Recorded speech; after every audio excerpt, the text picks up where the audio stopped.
I think all of us pretty much knew that Dave Chappelle would once again get canceled after his new Netflix special because he absolutely destroyed the woke mob once again. He doubled down after a couple of years ago. He released a special where he told a few trans jokes and, he got canceled. Everybody was writing articles about him. Everybody was tweeting about him, trying to get his career ruined, trying to get his entire legacy torn down. And they were even outside of the Netflix headquarters trying to get the Netflix special taken down, which didn't end up working because Dave Chappelle at this point is too big to fail. He's too famous. He's too successful. He's too much of a legend to actually have that kind of stuff happen to him. Now, Netflix could be contractually obligated to continue to post these Netflix specials, but I'm sure if they really wanted to, they could pay him a ton of money to buy him out so that they could continue on with the agenda that Netflix loves to push in most of their content that they put out there. But because Dave Chappelle is actually so good at being a comedian, he got another Netflix special posted, and once again, he pissed a ton of people on the woke side off, and they're trying to cancel him again. If it didn't work last time when you were actually boycotting outside of the Netflix headquarters after Dave Chappelle's last special,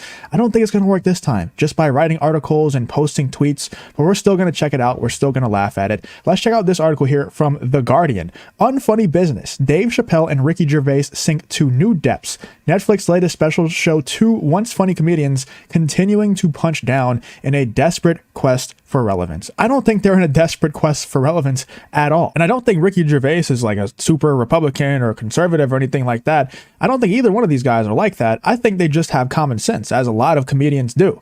Especially the older ones, the newer ones, they have a little bit less common sense. But the older guys like Dave Chappelle, like Ricky Gervais, they have common sense. They understand what is ridiculous because they call out those things for a living in a funny way, in an entertaining way.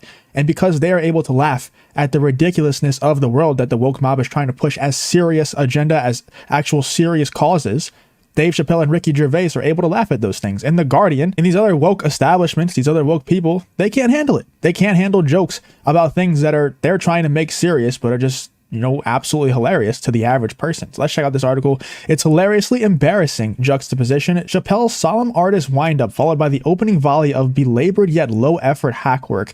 And it tells a viewer everything they need to know about the coming hour. He's never been more self-involved or less funny. His latest material, a flimsy dismissal of his past transgressions, funny choice of words there, that doubles down on the laziest of them at the time. That this should find a home on Netflix mere days after the platform adds Ricky Gervais's similarly grievance-driven Armageddon points to the emergence of an unsavory new niche in comedy. Who is writing this article? Why are they trying to use the largest words that they possibly can to sound very elegant? Like, just type like a normal human, dude. Nobody wants to read this shit. Though the two both rank as A-list celebrities on merit of their illustrious careers. So you're trying to tell me that on one hand, they're becoming irrelevant, as you said up here, and they're as unfunny as ever. Nobody cares about Dave Chappelle or Ricky Gervais anymore. But at the same time, though they both rank as A-list celebrities on merit of their illustrious careers, their latest work has seen a quiet, unceremonious, and frostily received release. No, I don't think it's been very unceremonious and frostily. I don't even know what the hell frostily means, I'll be completely honest with you. But to say that this hasn't been received well is just idiotic.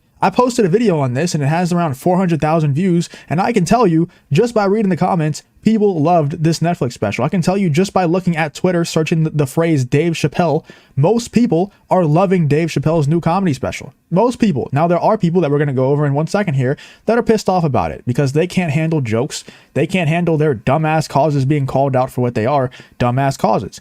These bits offer no insight, and in many of the longer-winded passages scarcely contain anything that could be classified as a joke.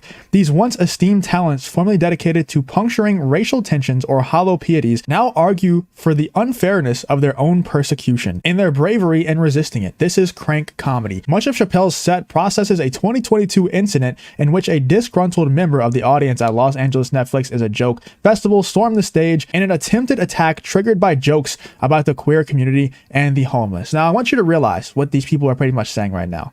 They're saying that Dave Chappelle and Ricky Gervais and the other comedians that are like them, Dave Chappelle and Ricky Gervais created their careers, their illustrious careers, as this article actually describes it, by puncturing racial tensions. So talking about race, joking about just things that people have wrong with them, certain stereotypes that different races and cultures have, all that stuff is not off limits. It was fine to joke about. It was an illustrious career of joking about race and stereotypes and stuff like that. But you talk about gay people, you talk about trans people, that's where the line is drawn. You are not allowed to joke about gay and trans people.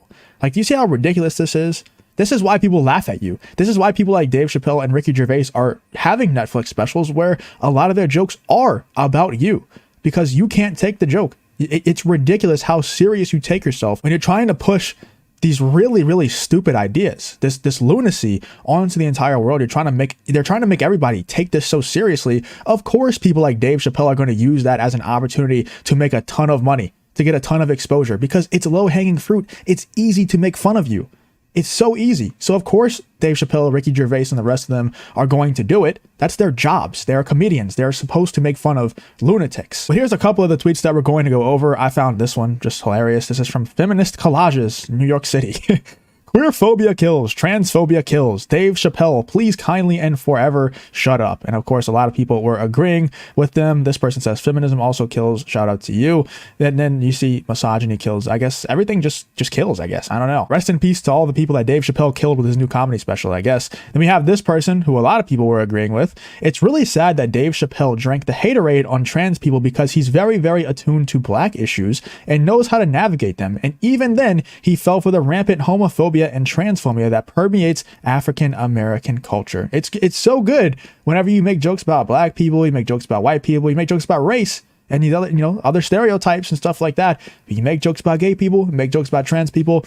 Those things are completely off limits. Like, it's so effing bad, dude. The idea that we don't need anything extra, which was developed as a protective response by African Americans, has been so ingrained and is now used as a cudgel to stamp out divergence from the pack in hopes of protecting the herd. This idea is so double-edged that I have many friends who are very normal in that word until the topic of any mental health was brought up. It's to a point that black men and women in America have to remove the perceived weakness from others in lieu of protecting everyone, and to save those specific individuals from being picked off and singled out by white society. Jeez, it's crazy how much effort these people put in to be a victim on a daily basis. And this is why it's not as simple as don't be transphobic. This is a generational issue, an issue of how a very large amount of people were raised specifically to protect themselves from racism. Things like gay is the new black. Bro, who is saying that? I've never heard anyone say in my life, gay is the new black. I don't know what the hell that means. Activate this defense response, and that's what a lot of people just don't understand. This isn't a all black people are homophobic or transphobic issue. It's an issue of black people have been second-class citizens in America for its entire lifetime and have developed ways to survive and exist as a result. I don't even want to read the rest of this, bro. Like, my brain is hurting reading this thread. The mental gymnastics that these people go through to be a victim on a daily basis is just insane. Let me know what you guys are thinking about the Guardian article about all these people trying to cancel Dave Chappelle and Ricky Gervais just for telling jokes on stage and making a stance that they're not going to bow down to the woke crowd. I think we desperately need people like Dave Chappelle and Dave Chappelle's new Netflix special. We need stuff like Ricky Gervais and Dave Chappelle's new Netflix special. We need it. We desperately need it right now. It's not that I think it. I know we desperately need those things because it causes these people to realize, some people at the very least, hopefully out there, are realizing that their causes are just absolutely ridiculous. I think you're kind of forced to understand that, to realize that whenever people are just laughing in the face of your cause and pointing out how much of a lunatic you look like for trying to force those causes on other people. So let me know what you guys are thinking about them trying to cancel Dave Chappelle, cancel Ricky Gervais, and the rest of the comedians that are just telling jokes about their dumbass causes. Let me know what you're thinking about the whole situation. If you did enjoy the video, please leave a like, subscribe, all that good stuff, and I hope to see you on the next one.